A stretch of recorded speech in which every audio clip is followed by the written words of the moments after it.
வரஹ்மத்துல்லாஹி வபரகாத்துஹு.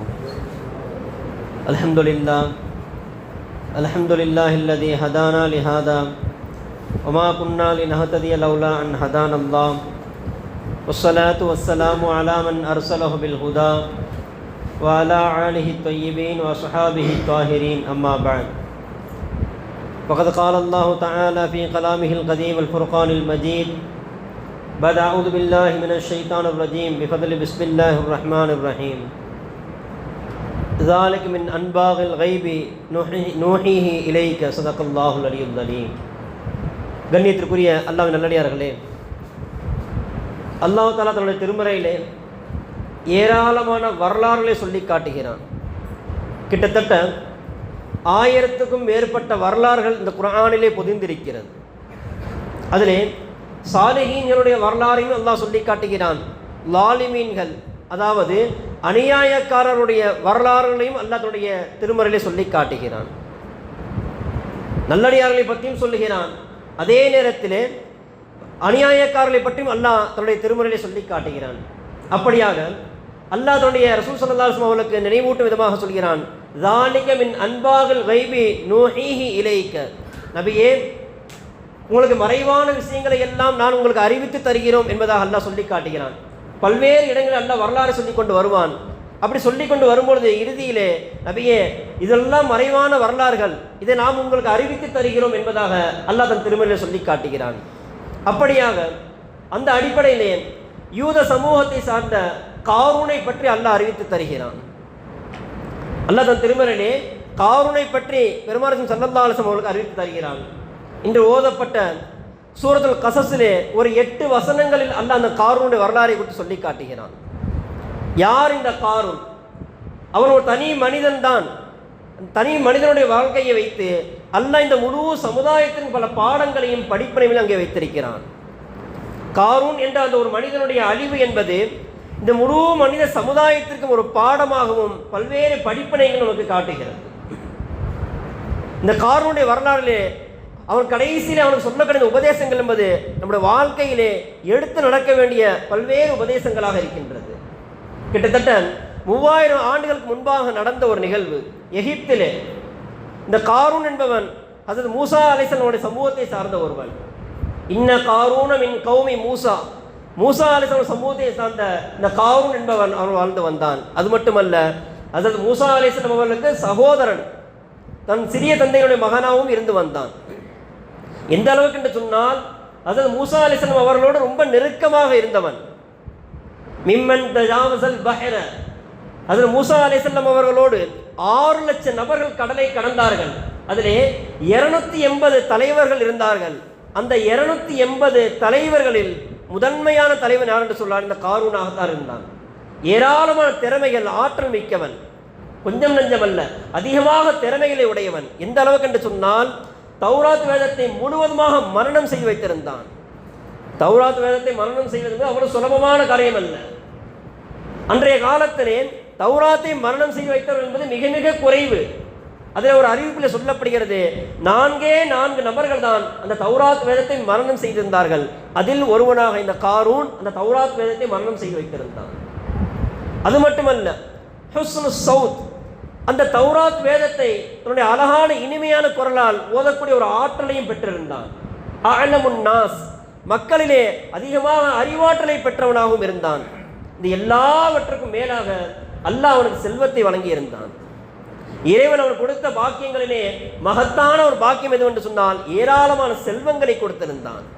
இப்னு அப்பாஸ் அவர்கள் அறிவிக்கிறார்கள், கிட்டத்தட்ட 4 லட்சம் ஹசானாக்கள் அவனுக்கு இருந்ததாக அவர் அறிவிப்பிலே வருகிறது. அல்லாஹ் தஆலா அவனுக்கு வழங்கிய செல்வத்தை குறித்து தன் திருமறை சொல்லக்கூடிய ஒரு வித்தியாசமான பொங்கல் எல்லாம் சொல்கிறான். நாம் அவனுக்கு செல்வத்தை கொடுத்தோம் என்று சொல்லவில்லை. இன்ன மஃபாத்திஹு லதனூஉ பில் உஸ்பதி உலில் குவ்வா. அல்லாஹ் செல்வத்தை பற்றி சொல்லவில்லை. நாம் அவனுக்கு வழங்கிய செல்வம் இருக்கிறதே, அதனுடைய ஹசானாவோட சாவி எந்த அளவுக்கு என்று சொன்னால், அதை 60 அல்லது 70 நபர்கள் கஷ்டப்பட்டு சிரமப்பட்டு சுமப்பார்கள் என்பதாக சொல்கிறான். வலிமை மிக்க 60-70 நபர்கள் சிரமப்பட்டு சுமக்கக்கூடிய அவனுடைய ஹசானோட சாவி இருக்கும் என்பதாக அல்லாஹ் சொல்லி காட்டுகிறான். அப்படி என்றால் அவனுக்கு வழங்கப்பட்ட அந்த செல்வங்கள் எந்த அளவுக்கு இருக்கும் என்று நாம் சிந்தித்து பார்க்க வேண்டும். அல்லாஹ் அவனுக்கு அவ்வளோ பெரிய இந்த மகத்தான ஒரு அந்த கொடையாக அதை கொடுத்திருந்தான். ஏன் அல்லாஹ் அவன் செல்வத்தை சொல்லாமல் அந்த சாவியை குறித்து சொல்கிறான் என்று சொன்னால், அந்த செல்வத்தினுடைய பிரம்மாண்டத்தை நாம் உணர்ந்து கொள்ள வேண்டும் என்பதற்காகவும், அதே போல காரூன் எங்கு சென்றாலும் தன் சாவியை சுமந்து கொண்டுதான் செல்வான். அந்த படைப்பட்டாலும் அவன் சாவியை சுமந்து கொண்டுதான் வரும். அதனால் தான் அல்லாஹ் சாவியை குறித்து அங்கே சொல்லி காட்டுகிறான். சரி, அவனுக்கு எப்படி இவ்வளவு செல்வம் வந்து குமிந்தது? அதற்கு 3 வழிகளை அவனுடைய வரலாற்றை எழுதுகிறார்கள். முதல் விஷயமாக அவனுடைய அறிவாற்றலால். அவனே சொல்கிறான், இன்னமா உலகத்தீது அலா இல்மின் மின் இந்தி, என்னிடம் உள்ள அறிவாற்றலால் நான் இவற்றை எல்லாம் சம்பாதித்தேன், என்னிடம் உள்ள அறிவாற்றலால் இவற்றை நான் இயன்றேன் என்பதாக அவனை சொல்லி காட்டுகிறான். இரண்டாவதாக அவன் சில மர்ம கலைகளை கற்று வைத்திருந்தான். ரசவதாரம் என்று சொல்வார்கள். அதாவது இரும்பை தங்கமாகவோ வெள்ளியாகவும் மாற்றக்கூடிய அந்த ஒரு கலையை கற்று வைத்திருந்தான். அதன் மூலமாக ஒரு ஏராளமான செல்வங்கள் வந்து குமிந்தது. மூன்றாவதாக அதில் யூசுப் அலைஹிஸ்ஸலாமுடைய காலத்தில் உள்ள சில புதைகள் அவனுக்கு கிடைத்தது. இப்படியாக இந்த 3 வழிகளில் தான் அவனுக்கு ஏராளமான செல்வங்கள் வந்து குமிந்தது. மிகப்பெரிய திறமையாளன், நிறைய ஆற்றல் மிக்கவன், மிகப்பெரிய செல்வந்தருக்கு சொந்தக்காரன், இவ்வளவு சிறப்புகள் இருந்தாலும் கூட அவன் ஒரு வணக்கசாலியாகவும் இருந்திருக்கிறான். கானைத 40 சனா, 40 ஆண்டு காலம் இறைவனை வணங்கக்கூடிய மிகப்பெரிய ஒரு ஆபீதாகவும் இருந்தான் அந்த காரூன் என்பவன்.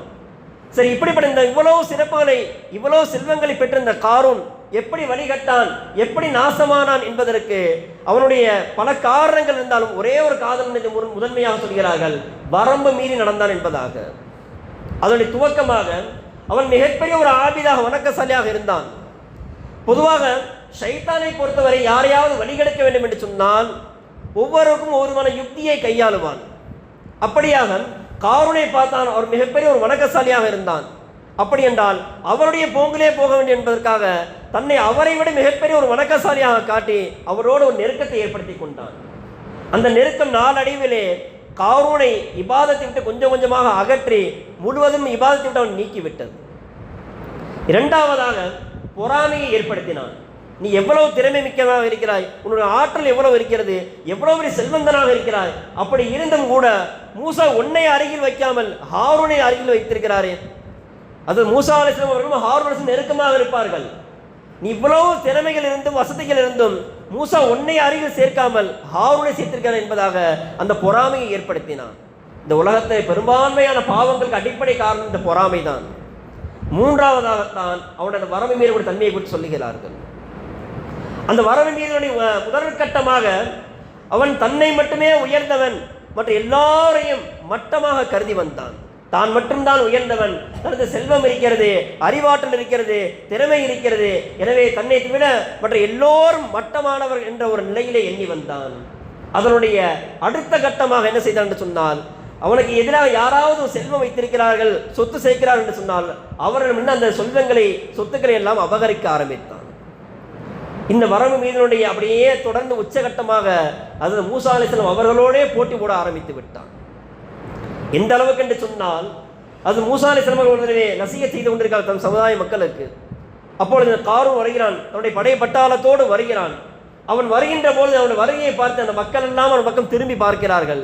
அவன் வந்து அது மூசா அலைஹிஸ்ஸலாம் சொல்கிறான், பார்த்தீர்களா, உங்கள் எல்லோருடைய கவனம் நான் திருப்பி விட்டேன் அல்லவா, எனவே உங்களை விட நான் தான் திறமையானவன், இன்னும் சொல்ல போனால் உங்களை விட இந்த நுபுவத்திற்கே நான் தான் தகுதியானவன் என்பதாக அது மூசா அலைஹிஸ்ஸலாம் அவரை குறித்து சொன்னான். அது மூசா அலைஹிஸ்ஸலாம் எவ்வளோ பெரிய அந்தஸ்தை பெற்றவர்கள். உலுல் அஸ்ம் என்று சொல்லக்கூடிய இந்த உலகத்திலே ரசூல்மார்கள் 3வது அந்தஸ்தை பெற்றிருக்கிறார்கள். பெருமானார் ஸல்லல்லாஹு அலைஹி வஸல்லம் அவர்களுக்கு அடுத்து கலீலுல்லாஹ் இப்ராஹிம் அலைஹிஸ்ஸலாம் அவர்களுக்கு அடுத்து கலீமுல்லாஹ் இறைவனை பேசக்கூடிய சிறந்த அந்தஸ்தை பெற்ற அந்த மூசா அலைஹிஸ்ஸலாம் அவர்களை பார்த்து சொல்கிறான், உங்களை விட நான் தான் சிறந்தவன், அந்த நபித்துவத்திற்கு நான் தான் தகுதியானவன் என்ற அளவுக்கு அந்த வரம்பினுடைய உச்சகட்டம் அந்த அளவுக்கு வந்து விட்டது. அதனுடைய வெளிப்பாடாக அது மூசா அலைஹிஸ்ஸலாம் பல்வேறு வகையிலே சோதனையை கொடுத்தான், இடையூறு செய்தான், துன்புறுத்தினான். ஒரு கட்டத்தில் அதில் மூசா அலைஹிஸ்ஸலாம் அவர்கள் இன்னொருத்த துஆ செய்து விட்டார்கள். அந்த துஆவுடைய வெளிப்பாடாக ஃபஹஸஃப்னா பிஹி வ பிதாரிஹில் அர்த, அந்த காரூனையும் அவனுடைய அந்த சாம்ராஜ்யத்தையுமே அப்படியே பூமியை விழுங்க செய்தோம். அது விழுங்கியது, பூமிக்குள்ளே செல்கிறது, இன்று வரை சென்று கொண்டே இருக்கிறது. அது எப்பொழுது நிற்கிறதோ அப்போது கியாமத் வந்துவிட்டது என்பதாக அர்த்தம். அதுவரை அவனுடைய செல்வங்களோடு பூமியிலே புதைந்து கொண்டே இருப்பான். அவனுடைய அந்த வரம்பு மீறுதலின் காரணமாக அல்லாஹ் அவனுக்கு கொடுத்த ஒரு தண்டனை. ஆக இப்படியாக இந்த காரூனுடைய வாழ்க்கையிலிருந்து நமக்கான பாடம் என்னவென்று சொன்னால், அவன் வாழ்ந்த காலத்திலே இது போன்ற வரவு மீறிய செயலில் ஈடுபட்ட இந்த சமயத்திலே அந்த காலத்தில் வாழ்ந்த சில நல்லடியார்கள் அவனிடத்தில் சென்று சில உபதேசங்களை சொன்னார்கள். காரூனே, லா தஃப்ரஹ், நீ பெருமையோடு மகிழ்ச்சி கொண்டு வாழாதே. இன்னல்லாஹ லா யுஹிப்புல் ஃபரிஹீன், யார் தனக்கு வழங்கப்பட்ட செல்வத்தை கொண்டு பெருமையோடு நடந்து கொள்கிறாரோ அல்லாஹ் அவரை விரும்ப மாட்டான். எனவே நீ அது போன்று நடக்காதே என்பதாக சொன்னார்கள். இரண்டாவதாக, வபதகி பிமா ஆதாகல்லாஹு தாரல் ஆகிரா, அல்லாஹ் உனக்கு இவ்வளவு பெரிய செல்வங்களை கொடுத்திருக்கிறான், அதன் மூலமாக நீ மறுமையை இலக்காக வைத்து மறுமையை மையமாக வைத்து நீ செயல்படு, இந்த துன்யாவுக்காக நீ வாழாதே என்பதாக உபதேசம் செய்தார்கள். மூன்றாவதாக, லா தன்ச நசீபக மின துன்யா, நம்முடைய இலக்கு என்னவோ மறுமைதான், இருந்தாலும் கூட இந்த உலகத்திலே நமக்கென்று சில கடமைகள் சில உரிமைகள் இருக்கிறது. எனவே அதிலையும் நீ சரிவர நடந்து கொள். இந்த செல்வத்தில் மட்டுமே குறிக்கோளாக இருக்காது, இந்த துன்யாவுடைய விஷயத்தில் நீ கவனம் செலுத்து என்பதாக அவர்கள் நசிய செய்தார்கள். இந்த வசனத்திற்கு முஃபஸ்ஸிரீன் விளக்கம் எழுதுகிறார்கள். ரெண்டு விதமான கருத்தை சொல்கிறார்கள். நம்முடைய இலக்கு மறுமையாக இருந்தாலும் இந்த துன்யாவில் நமக்கென்று சில வாழ்வாதாரம் இருக்கிறது, நம்முடைய குடும்பம் இருக்கிறது, நம்முடைய தேவைகள் இருக்கிறது. எனவே நம்முடைய இலக்கு மறுமையாக இருந்தாலும் இந்த துன்யாவில் வாழ்கின்ற காலம் வரைக்கும் இந்த துன்யாவிற்காகவும் நாம் சென்ற ஏற்பாடு செய்து கொள்ள வேண்டும் என்ற ஒரு கருத்து சொல்லப்படுகிறது. இரண்டாவதாக, நாம் இந்த துன்யாவில் எவ்வளவுதான் ஓடி ஓடி சம்பாதித்து சொத்துக்களை சேர்த்தாலும் கடைசியில் துன்யாவில் நமக்கு கிடைக்க போகிறது வெறும் 6 அடிதான். எனவே அதை மனசில் வைத்து நீ செயல்படு என்பதாக சொல்லி காட்டினார்கள். நான்காவதாக சொன்னார்கள், வா ஹஸின் கமா அஹ்ஸனல்லாஹு இலைக, அல்லாஹ் உனக்கு ஏராளமான செல்வங்களை வழங்கி இருக்கிறான், அதே போல இறைவன் உனக்கு எப்படி வழங்கினானோ அதே போல இல்லாதவர்களுக்கும் கஷ்டப்படுவர்களுக்கும் செல்வத்திலிருந்து நீ கொடுத்து உதவு என்பதாக சொல்லி காட்டினார்கள். கடைசியாக சொன்னார்கள், லா தபகில் ஃபஸாத ஃபில் அர்த், இந்த பூமியிலே நீ குழப்பம் செய்யாதே, இந்த பூமியிலே உனக்கு வழங்கப்பட்ட செல்வத்தினால் அந்த அகபாவத்தினால் அந்த பெருமையினால் நீ வரம்பு மீறி நடக்காதே, குழப்பம் செய்யாதே என்பதாக அவனுக்கு உபதேசம் செய்தார்கள். கண்ணியத்திற்குரியவர்களே, அந்த காரூனுடைய வரலாறு மூலியமாக இறைவன் சொல்லக்கூடிய இந்த முத்தான 5 அம்சங்கள் என்பது, இந்த 5 உபதேசங்கள் என்பது நம் ஒவ்வொரு வாழ்க்கையில கடைபிடிக்க வேண்டிய உன்னதமான பண்புகள். அல்லாஹ் தஆலா அப்படிப்பட்ட அந்த சிறந்த உபதேசங்கள் வாழ்க்கையில் கடைபிடிக்கக்கூடிய நசீபை நமக்கு தந்தல் புரிவானாக. அதன் மூலமாக இம்மையிலும் மறுமையிலும் வெற்றி பெறக்கூடிய பாக்கியவன்களாக வல்ல ரஹ்மான் என்னையும் உங்களையும் ஆக்கி அருள் புரிவானாக. வாஹிர் தாவானா அல்ஹம்துலில்லாஹி ரப்பில் ஆலமீன்.